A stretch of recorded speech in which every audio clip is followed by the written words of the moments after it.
L'histoire que je vais vous raconter s'est déroulée il y a quelques années, dans un petit village de montagne, en Italie. Un endroit paisible, entouré de forêts denses et de légendes anciennes.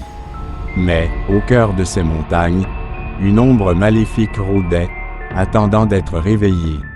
Et c'est exactement ce qui s'est passé, lorsque Clara et sa famille ont emménagé dans une maison isolée, juste en bordure de la forêt. Clara était une jeune femme curieuse, toujours fascinée par l'occulte et les mystères de l'au-delà. Elle avait entendu parler des rumeurs à propos de la maison, une demeure abandonnée depuis des décennies, où une famille entière avait disparu sans laisser de traces. Mais Clara, sceptique, n'avait pas peur. En fait, elle se réjouissait de l'idée d'explorer l'histoire derrière ces mystères. Dès les premiers jours, tout semblait normal. La maison était vieille, poussiéreuse, mais il n'y avait rien de plus. Pourtant, la nuit, quelque chose changeait. Clara, et parfois même son mari, entendaient des bruits étranges.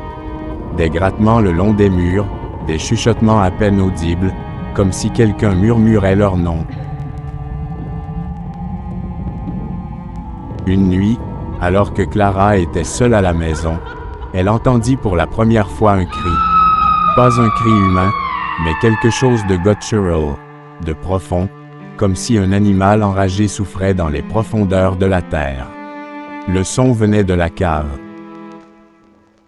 Clara, malgré la peur qui commençait à monter en elle, décida d'aller voir.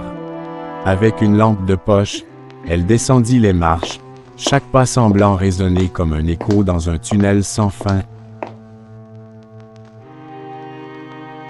Arrivée en bas, elle découvrit une porte qu'elle n'avait jamais remarquée auparavant. Une porte massive, faite de bois ancien, avec des gravures étranges, des symboles qu'elle ne comprenait pas. Sa curiosité la poussa à ouvrir la porte. Ce qu'elle trouva derrière, la glace instantanément. C'était une pièce sombre, éclairée uniquement par la faible lumière de sa lampe, mais au centre de la pièce, se trouvait un cercle de pierre, avec des bougies noircies tout autour. Au centre du cercle, un livre ancien, relié en cuir, reposait sur un autel. Clara, incapable de résister, s'approcha, avant même de pouvoir y réfléchir, elle ouvrit le livre. Ce qu'elle ne savait pas, c'est qu'en ouvrant ce livre, elle venait de libérer quelque chose.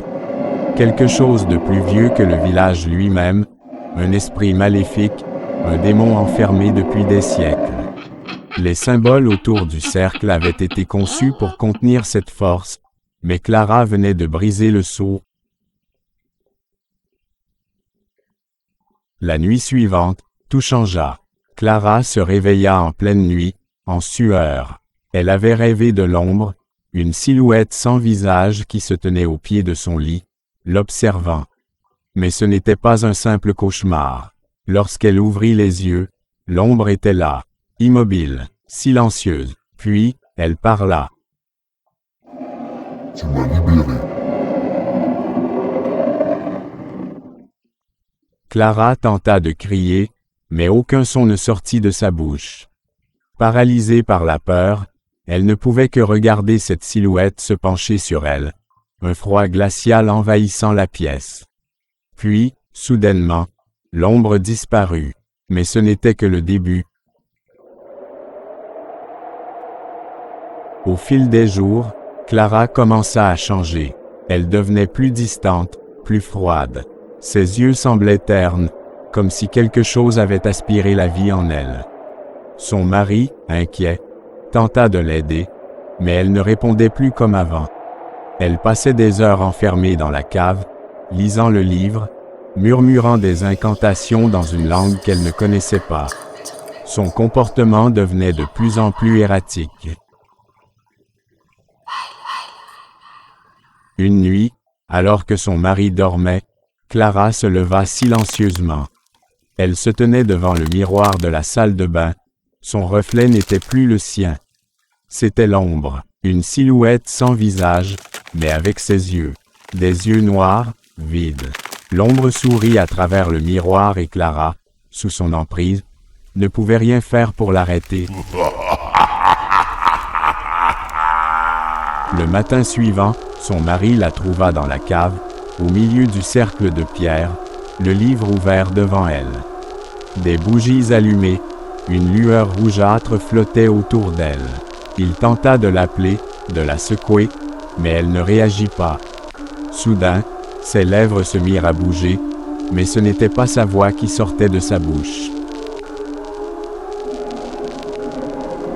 C'est trop tard. Les lumières de la maison vacillèrent, des cris déchirants résonnèrent dans toute la maison, et l'ombre apparut à nouveau. Cette fois, elle n'était plus dans le miroir. Elle était là, dans la pièce, prenant peu à peu possession de Clara. Son corps se convulsait, ses yeux roulaient vers l'arrière, et un rictus effrayant se dessinait sur son visage. Le mari, terrifié, chercha de l'aide. Il courut vers le village, mais les anciens refusaient de l'aider. Il savait ce qui se passait. L'esprit qui possédait Clara était l'âme d'une sorcière, condamnée à errer pour l'éternité, cherchant à posséder un nouveau corps pour poursuivre sa vengeance contre ceux qui l'avaient enfermée. Dans un dernier espoir, il fit venir un prêtre, mais il était déjà trop tard. Lorsque le prêtre entra dans la maison, Clara n'était plus elle-même. Elle parlait avec des voix multiples, tout à la fois. Ses yeux, maintenant complètement noirs, fixaient le prêtre avec un sourire démoniaque. Le prêtre commença un exorcisme, priant pour chasser l'esprit, mais à chaque mot, Clara riait, un rire aigu, inhumain, qui résonnait dans toute la maison. Le vent se mit à souffler à l'intérieur, les murs tremblaient, et l'ombre s'intensifiait autour d'elle. Puis, dans un ultime cri, Clara s'effondra. Le prêtre crut un instant avoir réussi, mais lorsqu'il s'approcha de son corps, quelque chose le repoussa violemment. L'ombre, maintenant totalement libérée, s'échappa de Clara et enveloppa la pièce. Le prêtre fut projeté contre le mur, le souffle coupé, et l'ombre se tourna vers le mari, le dernier lien avec le monde des vivants. Avant de s'envoler, l'ombre murmura à l'oreille de l'homme terrifié. Elle est à moi maintenant.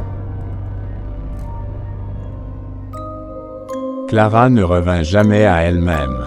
Elle fut internée dans un asile psychiatrique, le regard vide, ne parlant plus jamais. Mais chaque nuit, ceux qui travaillaient à l'asile disaient entendre des chuchotements venant de sa chambre. Des murmures d'un autre monde, comme si l'esprit de la sorcière rôdait encore, attendant de trouver sa prochaine victime. L'histoire de Clara est restée un avertissement pour quiconque ose jouer avec des forces qu'il ne comprend pas. La possession n'est pas seulement une question de foi ou de croyance, c'est une réalité qui peut frapper n'importe où, à n'importe quel moment. Soyez prudents, car vous ne savez jamais quand l'ombre pourrait venir pour vous.